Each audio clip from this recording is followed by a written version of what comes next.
Hello hello hello excuse me. ಅಯ್ಯೋ ಏನಿದು retake ಅಂತ ಶಾಕ್ ಆದ್ರಾ? ರೀಟೇಕ್ ಅಲ್ಲ ರೀ, ಇದು ರಿಯಲ್ಲೇ. ಯಾಕೆ ಅಂತ ಕನ್ಫ್ಯೂಸ್ ಆಗ್ತಾ ಇದ್ದೀರಾ? ಹೌದು, ಎಕ್ಸ್ಕ್ಯೂಸ್ ಮೀ ಮುಖಾಂತರ ಹುಡುಗಿರ ಮನಸ್ಸಲ್ಲಿ ಚಿಟ್ಟೆ ಬಿಟ್ಟಂತಹ ಅಜಯ್ ರಾವ್ ಅವರು ಇದೀಗ ಮತ್ತೆ ವಿಭಿನ್ನ ಪಾತ್ರದೊಂದಿಗೆ ಎಲ್ರಿಗೂ ಕೂಡ ಎಂಟರ್ಟೈನ್ ಮಾಡೋದಕ್ಕೆ ಬರ್ತಾ ಇದ್ದಾರೆ. ಸೊ ಏನು ಪಾತ್ರ, ಯಾವ ಸಿನಿಮಾ ಎಲ್ಲವನ್ನು ಕೂಡ ಮಾತನಾಡ್ತಾ ಹೋಗೋಣ. ನನ್ನ ಜೊತೆಗೆ the wonderful human being, handsome, ಈಗಲೂ ಕೂಡ ಅಜಯ್ ರಾವ್ ಸರ್ ನನ್ನ ಜೊತೆಗಿದ್ದಾರೆ. ಬನ್ನಿ ಅವ್ರನ್ನ ಕಾರ್ಯಕ್ರಮಕ್ಕೆ ಮೊದಲನೇದಾಗಿ ವೆಲ್ಕಮ್ ಮಾಡೋಣ. ಸರ್ ಹೇಗಿದ್ದೀರಾ? ಚೆನ್ನಾಗಿದ್ದೀನಿ, ಥ್ಯಾಂಕ್ ಯು. ನಾನು ಏನಪ್ಪ ಇದು ಎಕ್ಸ್ಕ್ಯೂಸ್ ಮೀಲೇ ಇದ್ದಾರೆ ಇವರು ಅಂತ ಅಂದ್ಕೊಂಬಿಡ್ರಿ. ಯುದ್ಧಕಾಂಡದ ಬಗ್ಗೆ ಮಾತಾಡಿ ಆಮೇಲೆ ನಾನು ರಾಧೆಯಾಗಿ ಬಂದುಬಿಡ್ತೀನಿ. ಯುದ್ಧಕಾಂಡ ಸಾಕಷ್ಟು ಒಳ್ಳೆ ಹಿಟ್ಟನ್ನು ಕೊಡ್ತು ಆ್ಯಂಡ್ ಒಳ್ಳೆ ಮೆಸ್ಸೇಜು, ವಾವ್ ಅನಿಸುವಂತಹ ಪ್ರತಿಯೊಂದು ಸೀನ್ಗಳು ಕೂಡ, ಅಂದರೆ ನಮಗೆಲ್ಲೂ ಕೂಡ ಬೋರಿಂಗ್ ಅನಿಸೋದಾಗಲಿ ಆ ರೀತಿ ಇರಲಿಲ್ಲ. ಸೊ ರಾಧೆಯ ಸಿನಿಮಾನ ನಾವು ಯಾವ ರೀತಿ ನೋಡ್ಬೋದು, ಬಿಕಾಸ್ ಅದರಲ್ಲಿ ಒಂದು ಲಾಯರ್ ಪಾತ್ರನ ನಿಭಾಯಿಸಿದ್ರಿ. ಆದರೆ ಹಿಂದೆ ನಾವು ಎಕ್ಸ್ಕ್ಯೂಸ್ ಮೀಲಿ ಬೇರೆ ಸಿನಿಮಾಗಳಲ್ಲಿ ನಿಮ್ಮನ್ನು ನೋಡಿದ್ದೇ ನಾವು ಬೇರೆ ರೀತಿ, ಒಂದು ಲವರ್ ಬಾಯ್ ಆಗಿ. ಈಗ ಇದು ಇನ್ನೊಂಥರ ವಿಭಿನ್ನ, ಸೈಕೋ ಥರ, ಕ್ರಿಮಿನಲ್ ಥರ. ನಂಗೆ ಪ್ರತಿಯೊಂದು ಸೀನ್ಸ್ ನೋಡಿದಾಗ ಇದು ಅಜಯ್ ರಾವ್ ಸಾರೇನಾ ಅಂತ ಅನ್ನಿಸ್ತಾ ಇತ್ತು. ನಿಮ್ಮ ಪಾತ್ರದ ಬಗ್ಗೆ ಹೇಳೋದಾದ್ರೆ ಸರ್? ನಿಮಗೇನೇನು ಅನಿಸಿದೆಯೋ ನಮಗೂ ಹಾಗೇನೇ ಅನಿಸಿದೆ. ಆ್ಯಕ್ಟ್ ಮಾಡ್ತಾ ಕಥೆ ಕೇಳಬೇಕಾದ್ರೆ ಫಸ್ಟ್ ಒಬ್ಬ ಆ್ಯಕ್ಟರಿಗೆ ಅದು ವಾವ್ ಫ್ಯಾಕ್ಟರ್ಸ್ ಫೀಲ್ ಆದಾಗ ಆಡಿಯನ್ಸಿಗೆ ಡೆಫಿನೆಟ್ಲಿ ಹಾಗೆ ಅನಿಸುತ್ತೆ. ಕಥೆ ಕೇಳಿದಾಗ್ಲೂ ನನಗೆ ಹಾಗೆ ಫೀಲ್ ಆಗಿತ್ತು. ತುಂಬ ಎಕ್ಸೈಟಿಂಗ್. ಈ ಥರದ್ದೊಂದು ಪಾತ್ರ, ಈ ಥರದ್ದೊಂದು ಕ್ಯಾರೆಕ್ಟರೈಸೇಷನ್, ಈ ಥರದ್ದೊಂದು ರೈಟಿಂಗ್, ಈ ಥರದ್ದು ಮೇಕಿಂಗ್, ಇದೆಲ್ಲ ತೊಗೊಂಡು ಬಂದಿದ್ದಾರಲ್ಲ ಅನ್ನೋದು ಒಂದು ಫಸ್ಟ್ ಎಕ್ಸೈಟಿಂಗ್ ವಾವ್ ಫ್ಯಾಕ್ಟರ್ ಅನಿಸಿತ್ತು ನನಗೆ. ಆ್ಯಂಡ್ ಒಂದು ಬಿಲೀಫ್ ಇರುತ್ತಲ್ಲ on an actor from A director. ರೆಗ್ಯುಲರಾಗಿ ನೀವು ಹೇಳ್ದಂಗೆ ಎಕ್ಸ್ಕ್ಯೂಸ್ ಮೀಯಿಂದ ಹಿಡಿದು ಟಿಲ್ ಯುದ್ಧಕಾಂಡ ಆಗೋವರೆಗೂ ಒಂದು ಮೊನೋಟನಸ್ ಕ್ಯಾರೆಕ್ಟರು, ಒಂದು ಸಾಫ್ಟ್ ಇಮೇಜ್, ಒಂದು ಲವರ್ ಬಾಯ್, ಎಮೋಷ್ನಲ್ ಸೆಂಟಿಮೆಂಟ್, ಈ ಥರದ್ದು ಹೊರತುಪಡಿಸಿ ಏನಾದರೂ ಒಂದು ಬೇರೆ ಮಾಡೋಣ ಅಂತ ಡೈರೆಕ್ಟ್ರಿಗೆ ಒಂದು ಎಕ್ಸ್ಪೆರಿಮೆಂಟಿಂಗ್ ಥಾಟ್ಸ್ ಅನಿಸಿರುತ್ತಲ್ಲ, that itself is one exciting thing. And ನನ್ನಲ್ಲೂ ಕೂಡ ಆ ಥರದ್ದು ಒಂದು ತುಡಿತ ಅನ್ನೋದಿತ್ತು, ಒಂದು ಫೈರ್, ಆ ಥರದ್ದು ಕ್ಯಾರೆಕ್ಟರ್ಸ್ ಪ್ಲೇ ಮಾಡಬೇಕು, ಯಾರಾದರೂ ಹೊಸತನದ್ದು ಏನಾದರೂ ತೊಗೊಂಡು ಬರಲಿ ಅಂತ. ಇದು ಬಂದಾಗ ಇದು ಆ್ಯಕ್ಚುಲಿ ಟು ಬಿ ಫ್ರ್ಯಾಂಕ್ ಹೇಗಿತ್ತು ಅಂತಂದರೆ, ಏನೋ ಬಿಟ್ಕೊಡ್ಬೋದು, ಲೈಕ್ ಗ್ರ್ಯಾಬ್ ಇಟ್ ಅನ್ನೋ ಥರ ಒಂದು ಫೀಲ್ ಬಂದಿದ್ದೆ ನನಗೆ. ಆ್ಯಂಡ್ ಪರ್ಫಾರ್ಮೆನ್ಸ್ ಮಾಡೋದಕ್ಕೂ ಒಂದು ಸಪ್ರೇಟ್ ಸ್ಯಾಟಿಸ್ಫ್ಯಾಕ್ಷನ್ ಅನ್ನೋದು ಸಿಕ್ಕಿದೆ ನನಗೆ. ಬೇರೆ ನನ್ನ ಒಳಗಡೆ ಒಂದು ಪೊಟೆನ್ಷಿಯಲ್ ಅನ್ನೋದಿತ್ತು. ಒಂದು ಆ್ಯಕ್ಟರ್ ಆಗಿ ನಾನು ಏನೆಲ್ಲ ಮಾಡಬಲ್ಲೆ ಅನ್ನೋದು ನನಗೊಂದು ಒಳಗಡೆ ಕಾನ್ಫಿಡೆನ್ಸ್ ಅನ್ನೋದೇನಿತ್ತಲ್ಲ, ಅದು ಇಲ್ಲಿ ಸಾಧ್ಯತೆ ಆಗಿದೆ.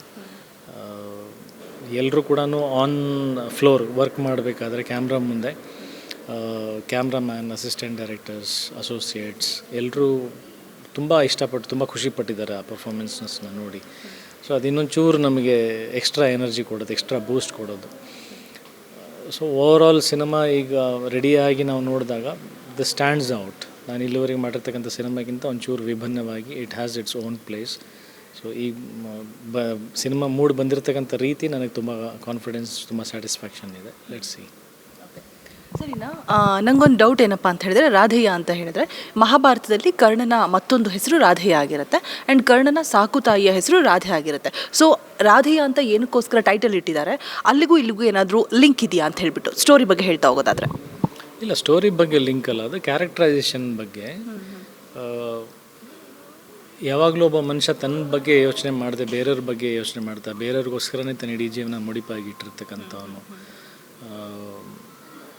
ತನ್ನ ಅಸೆಟ್ಸ್ ಅಂತ ಏನು ಹೇಳ್ತೀವಿ ಅಂದರೆ ಬರೀ ಆಸ್ತಿ, ಮೆಟೀರಿಯಲಿಸ್ಟಿಕ್ ಆಸ್ತಿಗಳು ಮಾತ್ರ ಅಲ್ಲ, ತನ್ನ ಎಮೋಷ್ನಲ್ ಅಸೆಟ್ಸ್ ಆಗಿರ್ಬೋದು, ಎಲ್ಲನೂ ಬೇರೆಯವ್ರಿಗೋಸ್ಕರ ತ್ಯಾಗ ಮಾಡ್ತಾ ಬರ್ತಾನಲ್ಲ. ಸೊ ಹಾಗಾಗಿ ಕರ್ಣನಿಗೆ ಹೋಲಿಕೆ ಮಾಡಿರೋದು.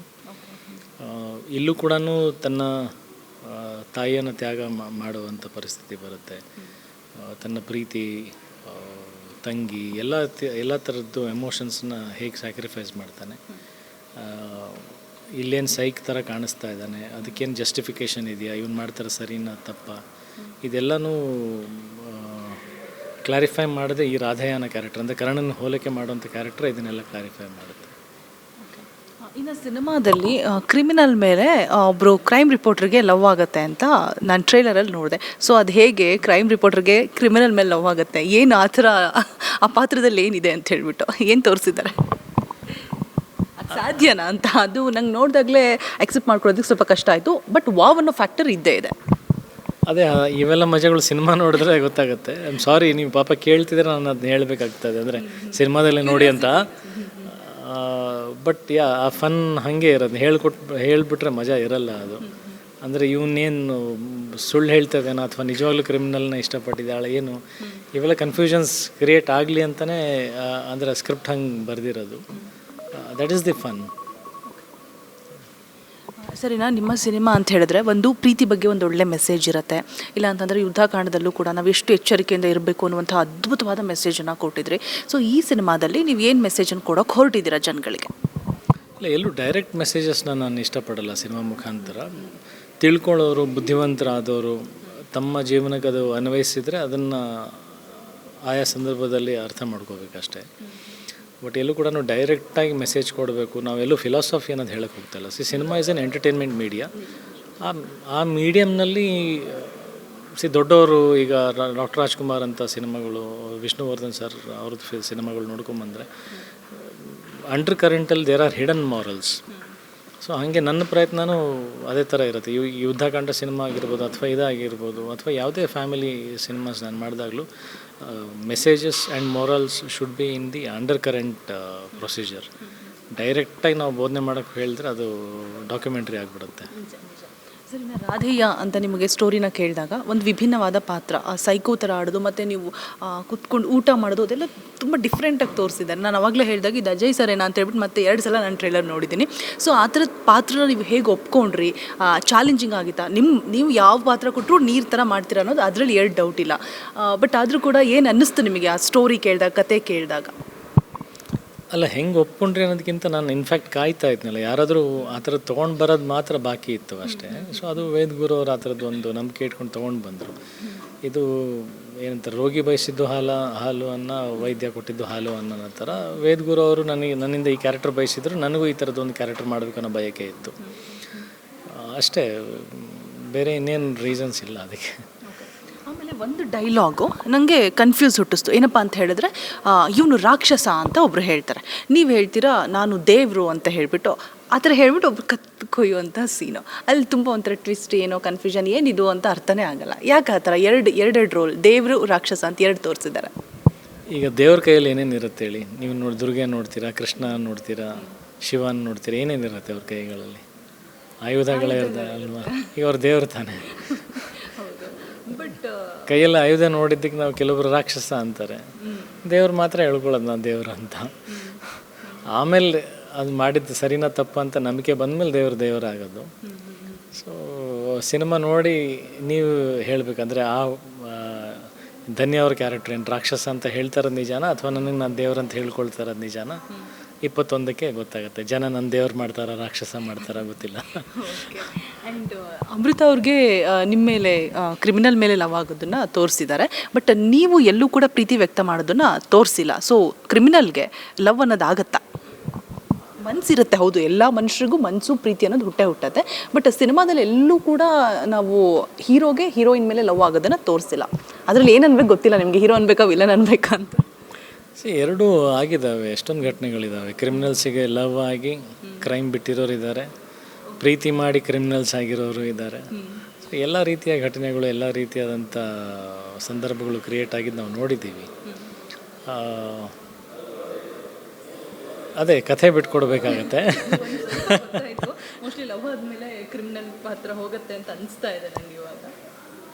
ಇಲ್ಲ, ಗೊತ್ತಿಲ್ಲ. ಓಕೆ, ಅಥವಾ ಲವ್ ಆದಮೇಲೆ ಲವ್ ಫೇಲ್ಯೂರ್ ಆಗಿ ಕ್ರಿಮಿನಲ್ ಆಗ್ಬಿಡ್ತೀರಾ? ಗೊತ್ತಿಲ್ಲ. Done sir. ಇನ್ನು ಈ ಸಿನಿಮಾದ ಮೇಲೆ ಎಷ್ಟು ಭರವಸೆ ಇದೆ? ಯುದ್ಧಕಾಂಡ ಸಿನಿಮಾ ಪ್ರಚಾರದ ಟೈಮಲ್ಲಿ ನೀವು ಎಷ್ಟು ಹೋಪ್ಸ್ ಇಟ್ಟಿದ್ರಿ, ಎಷ್ಟು ಭರವಸೆ ಇಟ್ಟಿದ್ರಿ, ಸಿನಿಮಾ ಗೆಲ್ತು ಕೂಡ. ಈಗ ಈ ಸಿನಿಮಾದ ಮೇಲೆ ಎಷ್ಟು ಭರವಸೆ ಇದೆ ಮತ್ತು ಏನನ್ನ ಪ್ರಾಮಿಸ್ ಮಾಡ್ತೀರಾ ಸರ್ ಜನಗಳಿಗೆ ನೀವು ಈ ಪಾತ್ರದ ಮುಖಾಂತರ? ಸಿನಿಮಾ ಮೇಲೆ 100% ಭರವಸೆ ಇದೆ ನನಗೆ. ಸಿನಿಮಾ ಮಾಡಾದ್ಮೇಲೆ ಭರವಸೆ ಅನ್ನೋದಕ್ಕಿಂತ ಸಿನಿಮಾ ಮೇಲೆ ಭರವಸೆ ಇರೋದಕ್ಕೆ ಸಿನಿಮಾ ಮಾಡೋದು ನಾವು ಫಸ್ಟ್ ಆಫ್ ಆಲ್. ಈಗ ನಮ್ಮ ಮಗು ಅಲ್ಲ, ಈ ಮಗು ಬೆಳೆದು ನಿಂತು ಓದಿ ದುಡ್ದು ತಂದೆ ತಾಯಿನ ಸಾಕಿದ ಮೇಲೆ ಮಗು ಮೇಲೆ ನಂಬಿಕೆ ಬರೋದು ಡಿಫ್ರೆಂಟ್. ನಮ್ಮ ಮಗು ಅಂತ ಆದಮೇಲೆ ಅದು ಮಾಡುತ್ತೆ ಅನ್ನೋದು, ಅದು ತನ್ನ ಕಾಲ ಮೇಲೆ ತಾನು ನಿಂತ್ಕೊಳ್ಳುತ್ತೆ ಅನ್ನೋದು ಒಂದು ನಂಬಿಕೆ ಬೇರೆ. ಸೊ ಈ ಸಿನಿಮಾನೂ ಹಾಗೆ, ನಮಗೆ ನಾವು ಸಿನಿಮಾ ಒಪ್ಕೊಂಡಾಗಲೇ ಕಮಿಟ್ ಆದಾಗಲೇ ಅದು ನಂಬಿಕೆ ಸ್ಟಾರ್ಟ್ ಆಗಿರುತ್ತೆ. ಬೇರೆಯವರಿಗೂ ಆ ನಂಬಿಕೆ ಬರಬೇಕನ್ನೋದು ಒಂದು ಆಸೆ ಇರುತ್ತೆ. ಪ್ರತಿ ತಂದೆ ತಾಯಿದ್ರ ಥರ ನಮಗೂ ನಮ್ಮ ಸಿನಿಮಾ ಮೇಲೆ ಆ ಥರದೊಂದು ಆಸೆ ಇದೆ. ನಾವೇನು ಇಷ್ಟಪಟ್ಟಿದ್ದೀವಿ, ನಾವು ಯಾವ ಥರದ್ದು ಸಿನಿಮಾನ ಬೆಳೆಸಿದ್ದೀವಿ, ಜನ ಹಂಗೆ ಇಷ್ಟಪಡ್ತಾರೆ, ಅದೇ ಥರ ತೊಗೊಂಡು ಹೋಗ್ತಾರೆ ಅನ್ನೋ ಒಂದು ನಂಬಿಕೆ, ಒಂದು ಭರವಸೆ, ಒಂದು ನಂಬಿಕೆ ಅದೆಲ್ಲ ಇದೆ. ಬಟ್ ಅವರು ಅದೇ ಥರದ್ದು ಟ್ರಸ್ಟ್ ಕೊಡಬೇಕಲ್ಲ. ನೀವು ಹೇಳ್ದಂಗೆ ನಿಮಗೆ ಹೆಂಗೆ ಟೀಸರ್ ಇಷ್ಟ ಆಯಿತು, ಟ್ರೇಲರ್ ಇಷ್ಟ ಆಯಿತು, ಅದೇ ಥರ ಎಲ್ರಿಗೂ ಇಷ್ಟ ಆಗಿ ಅವ್ರಿಗೆ ಅನಿಸ್ಬೇಕು. ನಾನು ಬಾಯಿ ಮಾತಲ್ಲಿ ನಾನು ಹೇಳ್ಬೋದು, ಥಿಯೇಟ್ರಿಗೆ ಬನ್ನಿ, ನಾನು ಸಿನಿಮಾ ನಂಬಿದ್ದೀನಿ, ನೀವು ನಂಬಿ, ಏನೇ ಹೇಳ್ಬೋದು. ಬಟ್ ಅದನ್ನೆಲ್ಲ ಮೀರಿ ಅವನಿಗೆ ಸ್ವತಃ ನಂಬಿಕೆ ಹುಟ್ಟಬೇಕು. ಹುಟ್ಟುತ್ತಾ ಇದೆ ಅಂತ ಒಂದು ಅನಿಸಿಕೆನೂ ಇದೆ. 21ನೇ ತಾರೀಕು ಗೊತ್ತಾಗುತ್ತೆ ಅದು. ನಿಮ್ಮಲ್ಲಿರೋ ಕಾನ್ಫಿಡೆನ್ಸು ನಿಮ್ಮ ಮಾತುಗಳಲ್ಲಿ, ನಿಮ್ಮ ಕಣ್ಣಲ್ಲಿ ಕಾಣ್ತಾ ಇದೆ, ಹಾಗೆ ನಿಮ್ಮ ಎಫರ್ಟು ನಿಮ್ಮ ಕಾಲಲ್ಲಿ ಕಾಣಿಸ್ತಾ ಇದೆ. ಏನಾಯಿತು ಸರ್ ಕಾಲ್ಗೆ? ಅದು ಆಗ್ತಾ ಇರುತ್ತೆ. ಇಂಜುರೀಸ್ ಫೈಟಲ್ಲೇ ಆಗಿತ್ತು. ಅಂದ್ರೆ ಫಸ್ಟ್ ತಾಯಿಗೆ ತಕ್ಕ ಮಗದಲ್ಲಿ ಆಗಿತ್ತು.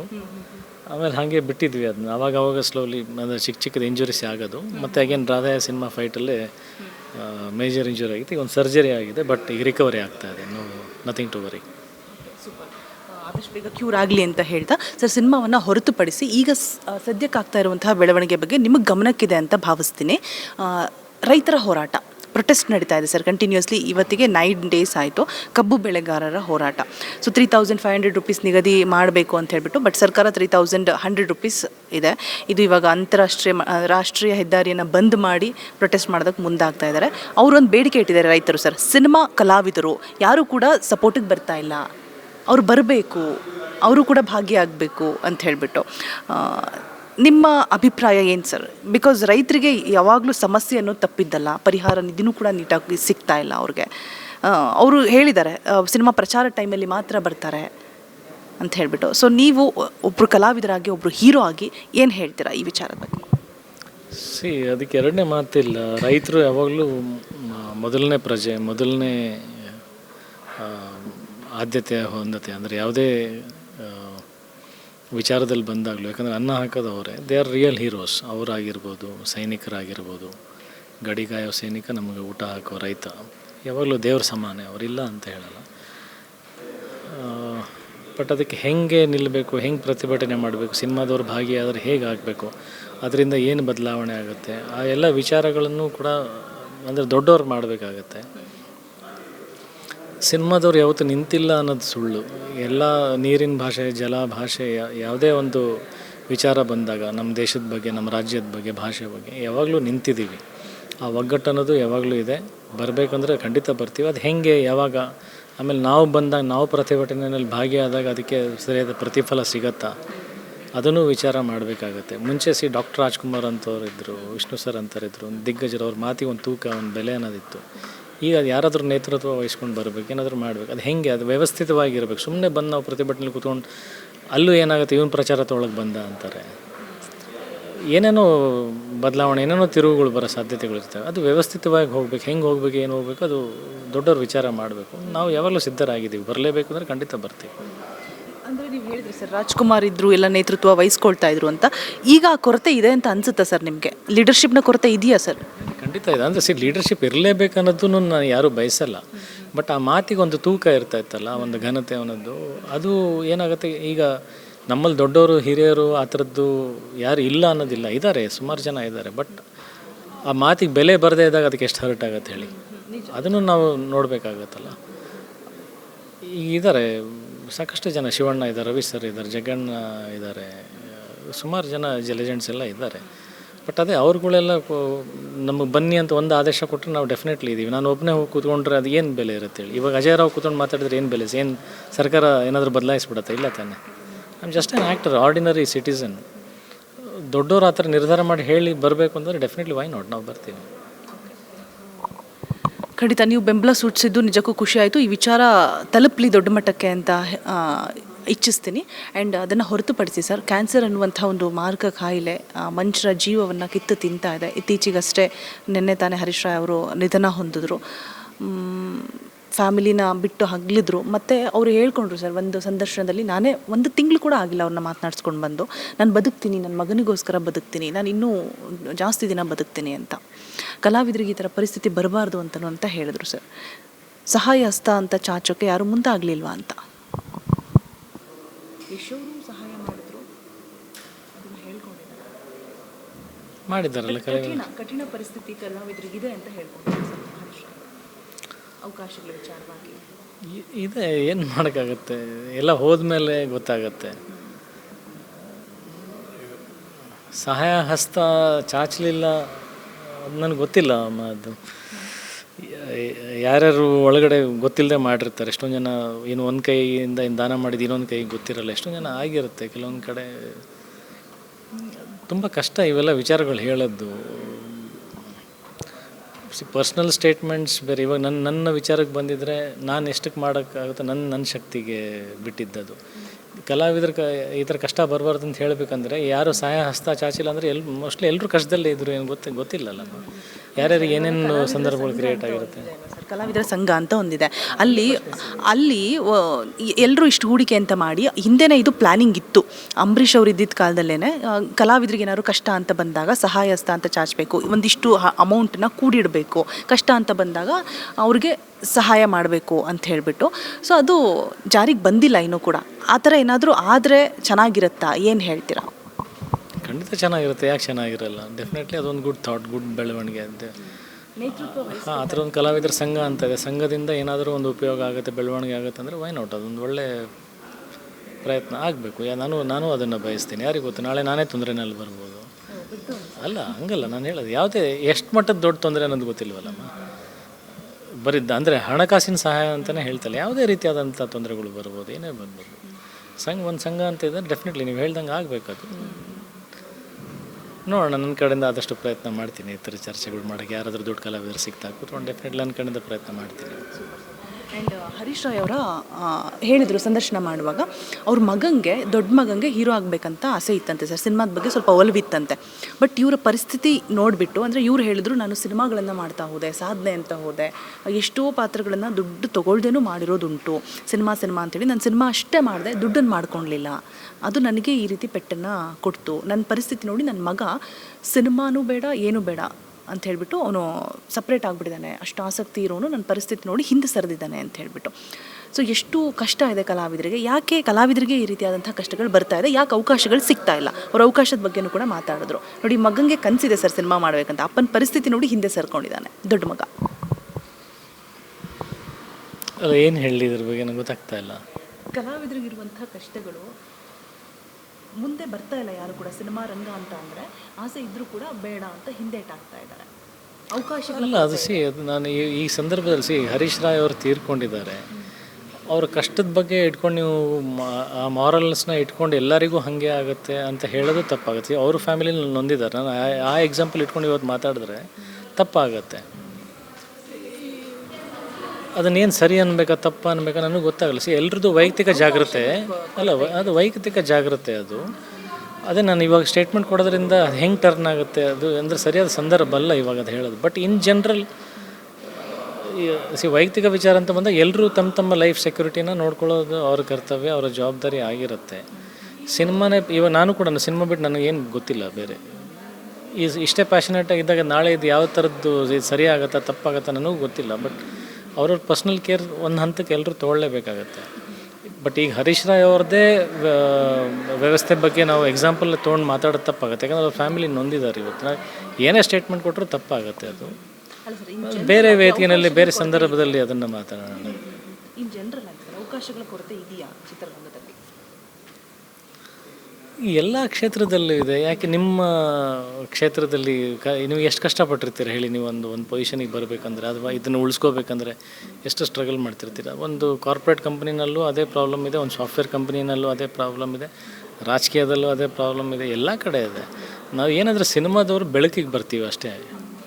ನಮ್ಮಲ್ಲಿ ಏನಾದರೂ ನಡೆದಾಗ ಅದು ಜನಕ್ಕೆ ಅದು ಒಂದರ ಇಂಟ್ರೆಸ್ಟೆಡ್ ವಿಷಯ ಆಗಿರುತ್ತೆ. ಅವ್ರ ಜೀವನದಲ್ಲಿ ಹಿಂಗಾಯಿತು, ಇವ್ರದ್ದು ಹಿಂಗಾಯಿತು, ಬೆಳೆದ್ರೂ ನ್ಯೂಸ್ ಆಗುತ್ತೆ, ಬಿದ್ದರೂ ನ್ಯೂಸ್ ಆಗುತ್ತೆ. ಮೀಡಿಯಮ್ ಅಂದರೆ ನಮ್ಮ ಸಿನಿಮಾ ಮಾಧ್ಯಮ ಹಾಗೆ. ಅಷ್ಟು ಬಿಟ್ಟರೆ ಈ ಥರದ್ದು ಎಲ್ಲ ಕಡೆನೂ ನಡೆಯುತ್ತೆ, ಎಲ್ಲ ಕಡೆನೂ ಅನ್ಯಾಯ ನಡೆಯುತ್ತೆ, ಎಲ್ಲ ಕಡೆನೂ ಬೆಳವಣಿಗೆ ಇದೆ, ಎಲ್ಲ ಕಡೆ ದುಃಖ, ಸಂತೋಷ, ನಲಿವು ಎಲ್ಲ ಕಡೆ ಇದೆ. It's just cinema is also ಒಂದು profession which is in limelight ಅಷ್ಟೇ. ಇನ್ನು ನವೆಂಬರ್ 21ಕ್ಕೆ ಸಿನಿಮಾ ರಿಲೀಸ್ ಆಗ್ತಾ ಇದೆ ರಾಧೆಯ. ನಿಮ್ಮ ಅಭಿಮಾನಿಗಳಿಗೆ ಏನು ಹೇಳಕ್ಕೆ ಇಷ್ಟಪಡ್ತೀರಾ ಸರ್? 21st ರಾಧೆಯ ಸಿನಿಮಾ ನೋಡಿ ನನಗೆ ತುಂಬ ಖುಷಿ ಇದೆ. ಈ ಥರದ್ದೊಂದು ಪಾತ್ರ, ಈ ಥರದ್ದೊಂದು ಸಿನಿಮಾ ಮಾಡಿರೋದು ತುಂಬ ಸ್ಯಾಟಿಸ್ಫ್ಯಾಕ್ಷನ್ ಕೊಟ್ಟಿದೆ. ನಾನು personally I am very satisfied, very happy. ಅದೇ ಥರದ ನಂಬಿಕೆ ಅವರಲ್ಲೂ ಬರಲಿ, ಜನರಲ್ಲೂ ರಾಧೆಯ ಸಿನಿಮಾ ಚೆನ್ನಾಗಿದೆ ಅನ್ನೋ ನಂಬಿಕೆ ಅವರಿಗೂ ಬಂದು 21ನೇ ತಾರೀಕು ಸಿನಿಮಾ ನೋಡಿದರೆ ನಾವು ಮಾಡಿದ್ದಕ್ಕೆ ಸಾರ್ಥಕತೆ ಸಿಗುತ್ತೆ, ಖುಷಿ ಆಗುತ್ತೆ. ನಮಗಷ್ಟೇ ಚಪ್ಪಾಳೆ ಸಿಳ್ಳೆ ನೀವು ಈಗ ಹೇಳಿದ್ರಲ್ಲ ದುಡ್ಡು ಗಿಡ್ಡು ಅದೆಲ್ಲ ಸೆಕೆಂಡ್ರಿ, ಎಲ್ಲ ಮರೆತು ಬಿಡ್ತೀವಿ. ನಾವು ಒನ್ಸ್ ಯಾರೋ ವಿಸಿಲ್ ನೋಡಿದ್ರೆ ಮರೆತು ಬಿಡ್ತೀವಿ ಎಲ್ಲ. 21ಕ್ಕೆ ಅದನ್ನೇ ಬಯಸ್ತೀವಿ. ದಯವಿಟ್ಟು ಬನ್ನಿ ಥಿಯೇಟ್ರಿಗೆ. Thank you so much. ಸಾಕಷ್ಟು ವಿಚಾರಗಳನ್ನ ಹಂಚ್ಕೊಂಡ್ರಿ and all the very best for your cinema. November 21ಕ್ಕೆ ರಿಲೀಸ್ ಆಗ್ತಾ ಇದೆ. ಸೊ ಎಲ್ಲರೂ ಕೂಡ ಥಿಯೇಟ್ರಿಗೆ ಬಂದು ಸಿನಿಮಾನ ನೋಡಿ, ಕನ್ನಡ ಸಿನಿಮಾಗಳನ್ನು ನೋಡಿ, ಕನ್ನಡವನ್ನು ಹರಿಸಿ, ಕನ್ನಡವನ್ನು ಬೆಳೆಸಿ ಅಂತ ಹೇಳ್ತಾ ಇದಿಷ್ಟು ಅಜಯ್ ಅವರ ಮಾತಾಗಿತ್ತು. ಕ್ಯಾಮ್ರಾ ಪರ್ಸನ್ ಸುನೀಲ್ ಅವ್ರ ಜೊತೆ ರೋಜಾ ಮನು ಪಾಟೀಲ್, ಅಶ್ವವೇಗ ನ್ಯೂಸ್, ಬೆಂಗಳೂರು.